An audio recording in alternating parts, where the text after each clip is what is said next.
In the quaint town of Belrose, nestled among the misty hills of California, a young woman named Elaine arrived one crisp autumn morning. She emerged from a vintage car, her raven hair cascading in soft waves around her porcelain features. Elaine's eyes, an enigmatic shade of green, held secrets untold as she surveyed her new surroundings. Recently widowed under mysterious circumstances, Elaine sought solace and a fresh start in Belrose.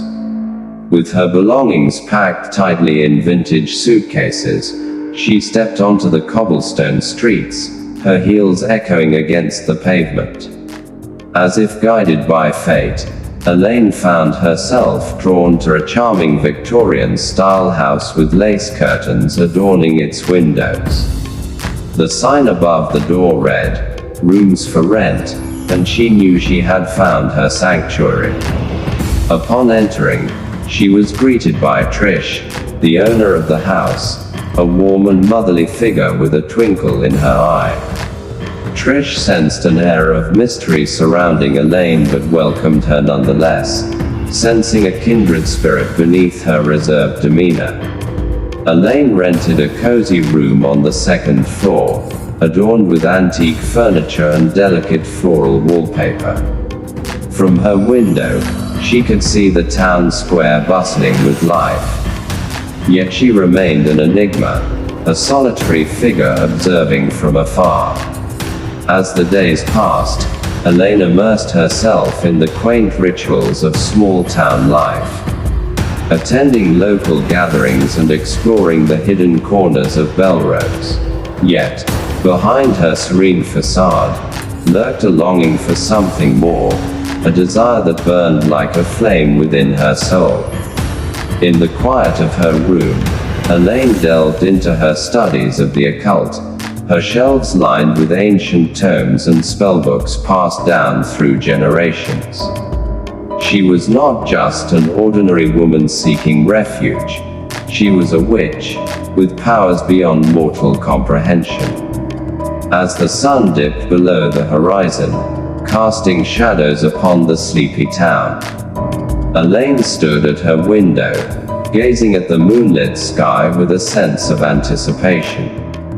Her journey in Belrose had only just begun, and she knew that destiny had much in store for her in the chapters yet to unfold.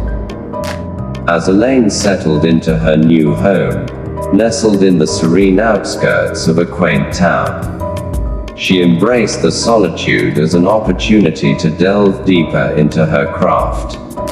The house, with its old-world charm and secret corners, whispered promises of magic waiting to be unleashed. In the dim glow of candlelight, Elaine meticulously gathered herbs and incantations, her slender fingers dancing over ancient texts passed down through generations. Brews simmered in cauldrons, their fragrances mingling with the heady scent of patchouli and jasmine, filling the air with an aura of mystique. With each potion she concocted, Elaine felt the power coursing through her veins, awakening an innate connection to the forces that lay beyond the realm of the ordinary. She stirred intentions of love and desire into her brews, weaving enchantments that promised to fulfill the deepest longings of the heart. But amidst the flickering flames and swirling mists of her magical experiments, a voice of caution echoed softly in the recesses of her mind. It was Barbara, her neighbor and fellow witch, whose sage wisdom had traversed the boundaries of time and space to reach her. Barbara, with her eyes like pools of obsidian and a presence that radiated both strength and vulnerability, approached Elaine one evening as she tended to her herb garden under the moon's watchful gaze. "Elaine," she said, her voice a melodic whisper that carried the weight of ages. "Beware the temptations of wielding magic to control the hearts of men." Startled, Elaine turned to face Barbara, her curiosity piqued by the gravity of her words. "But why, Barbara?" she inquired, her voice laced with a hint of defiance. "Is not love the most potent magic of all?" Barbara sighed, a wistful smile tugging at the corners of her lips. "Love, my dear, is a force that cannot be bound by chains of enchantment," she replied, her gaze piercing through the veils of illusion. "To tamper with its essence is to court the wrath of powers far beyond our comprehension." Elaine listened intently, her heart torn between the allure of power and the wisdom of restraint. For in Barbara's words, she sensed the echo of truths that resonated with the depths of her soul. Answer, as the nights unfolded like chapters in a forgotten tome of ancient lore. Elaine treaded carefully upon the delicate threads of fate, weaving spells of love tempered by the light of understanding. For she knew that true magic lay not in dominion over others, but in the boundless capacity of the human heart to love and be loved in return. And in that realization, she found the greatest enchantment of all, the power to embrace the journey of love with humility, reverence, and grace. Elaine's attic was dimly lit by the flickering flames of candles, each one encased in jars painted with arcane symbols. The air was thick with the scent of rose petals and myrrh, ingredients in her latest potion. With a careful hand, she dropped a silver strand of her hair into the bubbling concoction below. "Love, come to me," she whispered into the steam, her voice laced with desperation and desire. Since her arrival in the small coastal town, Elaine had been the subject of both fascination and fear. Her beauty was undeniable, ethereal, but it was her aura, a sense of something otherworldly, that either attracted or repelled the locals. Despite her efforts, true love eluded her, slipping through her fingers like the fine sands on the nearby shore. Determined, Elaine turned to the old ways, the forbidden arts she had learned from her grandmother. Tonight, she was preparing a powerful love spell, more potent than any she had cast before. She was tired of the fleeting affections and hollow promises. This time, she wanted something deep, binding, eternal. The next day, Elaine walked through the university campus with a new sense of purpose. Her target was Wayne, a literature professor known for his charismatic lectures on the Romantic poets. Elaine had seen him once, delivering a lecture on Byron, and something about his passion for the doomed love stories struck a chord within her. Wayne was walking across the quad, his mind buried in a stack of essays, when he first noticed Elaine. She was sitting by the fountain, her dress a swirl of vivid blues and greens that matched the vibrant spring around her. Their eyes met, and something inexplicable tugged at his heart. Elaine smiled, and in that instant, Wayne felt the world tilt slightly on its axis. Over coffee, Elaine wove her magic through words and glances. She spoke of Keats and Shelley as if she had known them, laughed like the tinkling of fine crystal, and looked at Wayne with eyes that promised untold depths.